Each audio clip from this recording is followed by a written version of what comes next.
ప్రభుత్వ జూనియర్ కళాశాల పాడేరు రాబోయే ఈ environmental and ethics common values examinations ప్రభుత్వాలు నిర్దేశించిన తేదీల ప్రకారం 1వ తారీఖు 2వ నెల మరియు 3వ తారీఖు 2వ నెల పరీక్షలు నిర్వహించబడతాయి. ప్రతి విద్యార్థి ప్రథమ సంవత్సరం చదువుతున్న విద్యార్థులు తప్పకుండా ఈ పరీక్షకు హాజరు కావాలి. ఈ హాజరుకి అయిన విద్యార్థులకు మాత్రమే మెయిన్ పరీక్షలకి అర్హత పొందుతారు. కాబట్టి విద్యార్థులందరూ తప్పకుండా ఈ విషయాన్ని పబ్లిక్ ఎగ్జామినేషన్ దీన్ని గమనించి ప్రతి ఒక్క విద్యార్థి హాజరు కావాలని వాళ్ళ తల్లిదండ్రులకి దీని ద్వారా తెలియజేస్తున్నాం.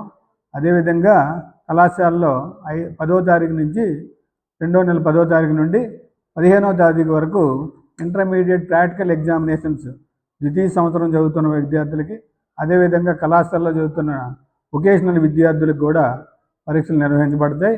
తప్పకుండా ప్రతి ఒక్క విద్యార్థి విధిగా ఈ పరీక్షలకి హాజరై ఉత్తీర్ణత పొందితే తప్పకుండా ఇంటర్మీడియట్లో మంచి ఫలితాలు పొందుతారు.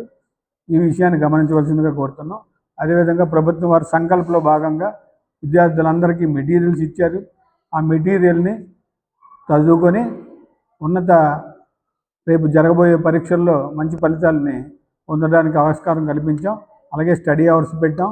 ప్రతి విద్యార్థిని ప్రత్యేకించి కేర్ టేకర్గా పెట్టి ప్రతి 40 మందికి ఒక ఉపాధ్యాయుడిని నియమించి ఆ ఉపాధ్యాయుడి ద్వారా పిల్లలు ఏ రోజు అటెండ్ కాకపోయినా వాళ్ళ తల్లిదండ్రులకు సమాచారాలు అందించడం, తద్వారా తల్లిదండ్రుల నుంచి విషయాలు సేకరించి ప్రతి విద్యార్థిని కళాశాలకు హాజరయ్యేటట్టు చేయడం, పరీక్షల్లో ఎన్ని మార్కులు వచ్చాయో తల్లిదండ్రులకి ప్రోగ్రెస్ కార్డు ద్వారా తెలియజేయడం, ఇలా ప్రతి విభాగంలో కూడా ప్రత్యేకమైన శ్రద్ధ తీసుకొని ప్రతి విద్యార్థుల్ని మంచి యొక్క ఫలితాలు పొందడానికి ప్రభుత్వం నిర్దేశించినటువంటి ప్రతి అవకాశాన్ని సద్వినియోగం చేసుకోవడానికి మంచి ఏర్పాట్లు చేసాం. అదేవిధంగా కళాశాలలో ల్యాబొరేటరీస్ కానీ, టాయిలెట్స్ కానీ, ఆర్ఓ వాటర్ ప్లాంట్ కానీ అన్నీ చాలా చక్కగా ఏర్పాటు చేయబడ్డాయి. వాటిలన్నీ రెగ్యులర్గా పర్యవేక్షిస్తూ పిల్లలందరికీ ఉపయోగపడే విధంగా మానిటరింగ్ చేస్తున్నాం. ఏ విద్యార్థికి కూడా ఏ రకమైనటువంటి ఇబ్బంది కలగకుండా నోట్బుక్స్, బ్యాగ్స్ అన్ని రకాలైన మెటీరియల్ ప్రభుత్వాన్ని అందించారు. వాటిని ప్రతి విద్యార్థికి ఇచ్చాం. వాటిని సద్వినియోగం చేసుకొని ఏ రకమైన భారం లేకుండా అందరికీ సరైన అవకాశాలు కల్పించమని దీన్ని వినియోగం చేసుకొని విద్యార్థులు కోరడం జరిగింది. తల్లిదండ్రులు కూడా విద్యతో పాటు వాళ్ళ యొక్క వైద్యం ఆరోగ్య పరిస్థితుల్ని సక్రమంగా ఉండేటట్టు చూడమని చాలా సందర్భాల్లో చెప్పాం. అయినప్పటికీ కూడా అక్కడక్కడ దుర్ఘటనలు జరుగుతున్నాయి. పిల్లలు సరిగా ఇన్ఫర్మేషన్ ఇవ్వకపోవడం వల్ల వాళ్ళ ఆరోగ్య పరిస్థితుల మీద వెంటనే స్పందించడానికి అవకాశం లేకుండా పోయింది.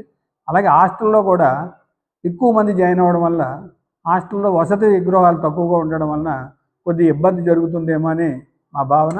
దాన్ని కూడా విద్యార్థులు సక్రమంగా అక్కడ డిసిప్లిన్గా ఉండి వాటి యొక్క పరిసరాలను వాళ్ళే చాలా సక్రమంగా బాగు చేసుకోగలిగితే ఆరోగ్య విషయంలో తగు శ్రద్ధ తీసుకొని ఉపాధ్యాయులకు కానీ, హాస్టల్ వార్డెన్లకు కానీ, వాళ్ళ తల్లిదండ్రులకు కానీ తెలియజేస్తే ఇమీడియట్గా స్పందించి ఏ రకమైనటువంటి దుర్ఘటనలు జరగకుండా మనం కాపాడడానికి ఆస్కారం ఉంటుందని ప్రత్యేకించి పిల్లలకి ఈ విషయం మీద వాళ్ళ తల్లిదండ్రులకు కూడా కోరడం జరుగుతుంది. ముందుగా మనం ఆరోగ్యాన్ని పరిరక్షించుకుంటే తప్పకుండా ఎలాంటి పరీక్షలైనా ధీటుగా ఎదుర్కొని పాస్ అయ్యి మంచి భవిష్యత్తుని పొందడానికి ఆస్కారం ఉంటుందని తెలియజేస్తాను.